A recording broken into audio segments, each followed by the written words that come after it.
ಸ್ವಯಂಕೃತ ಅಪರಾಧದಿಂದ ಕೈಸುಟ್ಟುಕೊಂಡ Trump ಪ್ರತೀಕಾರ ತೀರಿಸಿಕೊಳ್ಳಲು ಹೋಗಿ ಪಂಚರಾದ ದೊಡ್ಡಣ್ಣ. ಪಾತಾಳ ತಲುಪುತ್ತಾ ಅಮೆರಿಕದ ಐಟಿ ವಲಯ. ಏನಿದು ಡ್ರ್ಯಾಗನ್ ರಾಷ್ಟ್ರದ ಮಾಸ್ಟರ್ ಸ್ಟ್ರೋಕ್? ಲೋಹ ಇಲ್ವೇ ಇಲ್ಲ, ಬೋಯಿಂಗ್ ಬೇಡವೇ ಬೇಡ. ಟ್ರಂಪ್ಗೆ ಮುಟ್ಟಿ ನೋಡುವ ಶಾಕ್ ಕೊಟ್ಟ ಜಿನ್ಪಿಂಗ್.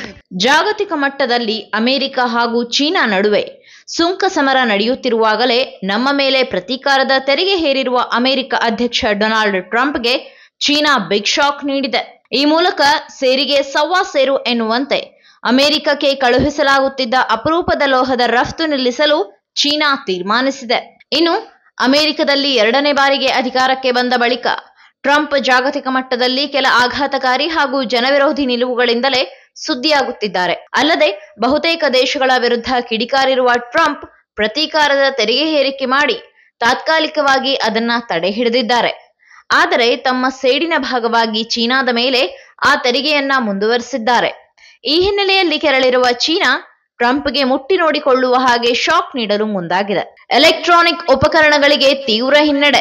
ಪ್ರಮುಖವಾಗಿ ಡಿಸ್ಟ್ರೋಸಿಯಂ, ನಿಯೋಡೈಮಿಯಂ ಎನ್ನುವ ಅಪರೂಪದ ಲೋಹಗಳು ಚೀನಾದಲ್ಲಿ ಹೇರಳವಾಗಿ ಲಭ್ಯವಾಗುತ್ತದೆ. ಇವುಗಳು ಸೆಮಿಕಂಡಕ್ಟರ್ಗಳು, ಇಂಧನ ವಲಯ, ಎಲೆಕ್ಟ್ರಾನಿಕ್ ಡಿಸ್ಪ್ಲೇ, ರಕ್ಷಣಾ ಉಪಕರಣಗಳು ಸೇರಿದಂತೆ ಬಹುತೇಕ ತಂತ್ರಜ್ಞಾನಗಳ ಬಳಕೆಗೆ ಅಗತ್ಯವಾಗುತ್ತದೆ. ಇನ್ನು ಗಮನಾರ್ಹ ಅಂಶವೆಂದರೆ ಇಡೀ ವಿಶ್ವದಲ್ಲಿಯೇ ಇದರ ಉತ್ಪಾದನೆಯ 90% ಪಾಲು ಚೀನಾದ್ದಿದೆ. ಆದರೆ ಅಮೆರಿಕದ ತೆರಿಗೆ ನೀತಿಯಿಂದ ರೋಸಿ ಹೋಗಿರುವ ಚೀನಾ ಇದೀಗ ಇದರ ರಫ್ತಿಗೆ ನಿರ್ಬಂಧವನ್ನ ವಿಧಿಸಲು ಸಿದ್ಧವಾಗಿದೆ. ಚೀನಾ ಈ ಕ್ರಮ ಕೈಗೊಂಡರೆ ಐಟಿ ಕ್ಷೇತ್ರವನ್ನೇ ಅವಲಂಬಿಸಿರುವ ದೊಡ್ಡಣ್ಣನಿಗೆ ಭಾರೀ ಹೊಡೆತ ಬೀಳಲಿದೆ. ಇಷ್ಟೇ ಅಲ್ಲದೆ ಸೆಮಿಕಂಡಕ್ಟರ್ ಹಾಗೂ ಎಲೆಕ್ಟ್ರಾನಿಕ್ ಉಪಕರಣಗಳ ತಯಾರಿಕೆಗೆ ತೀವ್ರ ಹಿನ್ನಡೆಯಾಗಲಿದೆ. ಬೋಯಿಂಗು ಬ್ರೇಕ್. ಇನ್ನು ಇಷ್ಟೇ ಅಲ್ಲದೆ ನಾನು ಮಾಡಿದ್ದೆ ಕಾನೂನು, ನಾನು ಆಡಿದ್ದೆ ಆಟ ಎನ್ನುತ್ತಿದ್ದ ಟ್ರಂಪ್ಗೆ ಲೋಹದ ಬೆನ್ನಲ್ಲೇ ಇನ್ನೊಂದು ಆಘಾತ ನೀಡಲು ಡ್ರ್ಯಾಗನ್ ರಾಷ್ಟ್ರ ಪ್ಲಾನ್ ಮಾಡಿದೆ. ಅಮೆರಿಕದಲ್ಲಿ ತಯಾರಾಗುವ ಬೋಯಿಂಗ್ ಕಂಪನಿಯ ವಿಮಾನಗಳನ್ನ ಖರೀದಿಸುವುದನ್ನ ಚೀನಾ ಸ್ಥಗಿತಗೊಳಿಸಿದೆ. ಅಲ್ಲದೆ ಈ ಕುರಿತು ಚೀನಾ ಸರ್ಕಾರವು ತನ್ನ ಎಲ್ಲ ವಿಮಾನಯಾನ ಸಂಸ್ಥೆಗಳಿಗೆ ಆದೇಶ ಹೊರಡಿಸಿದೆ. ಇಷ್ಟೇ ಅಲ್ಲದೆ ಟ್ರಂಪ್ ರೆಸಿಪ್ರೋಕಲ್ ಟ್ಯಾಕ್ಸ್ ಪರಿಣಾಮವಾಗಿ ಈಗಾಗಲೇ ಹಾರಾಟಕ್ಕೆ ಸಿದ್ಧವಾಗಿರುವ ವಿಮಾನಗಳ ಖರೀದಿಗೂ ಬ್ರೇಕ್ ಹಾಕಿದೆ. ಅಲ್ಲದೆ ವಿಮಾನಗಳ ತಯಾರಿಕೆಗಾಗಿ ಬಳಸುವ ಅಮೆರಿಕದ ಕಂಪನಿಗಳ ವಿಮಾನಕ್ಕೆ ಸಂಬಂಧಿಸಿದ ಉಪಕರಣ, ಬಿಡಿ ಭಾಗಗಳ ಖರೀದಿಯನ್ನು ಮಾಡದಂತೆ ತಾಕೀತು ಮಾಡಿದೆ.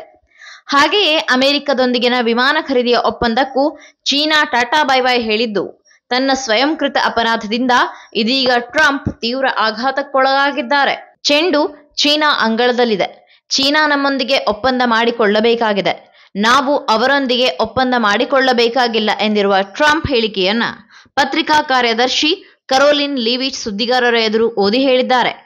ಚೀನಾ ಮತ್ತು ಇತರ ದೇಶಗಳ ನಡುವೆ ಯಾವುದೇ ವ್ಯತ್ಯಾಸವಿಲ್ಲ ಎಂದು ಕರೋಲಿನ್ ಲೀವಿಟ್ ವಿವರಣೆ ನೀಡಿದ್ದಾರೆ.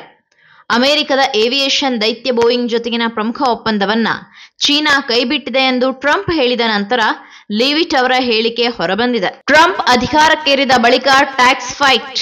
ಇನ್ನು 2025ರ ಜನವರಿ 20ರಂದು ಡೊನಾಲ್ಡ್ ಟ್ರಂಪ್ ಅಧಿಕಾರ ವಹಿಸಿಕೊಂಡ ಬಳಿಕ ಅಮೆರಿಕ ಬಹುತೇಕ ಎಲ್ಲ ದೇಶಗಳ ಮೇಲೆ ಟ್ಯಾರಿಫ್ ಹಾಕಿದ್ದಾರೆ.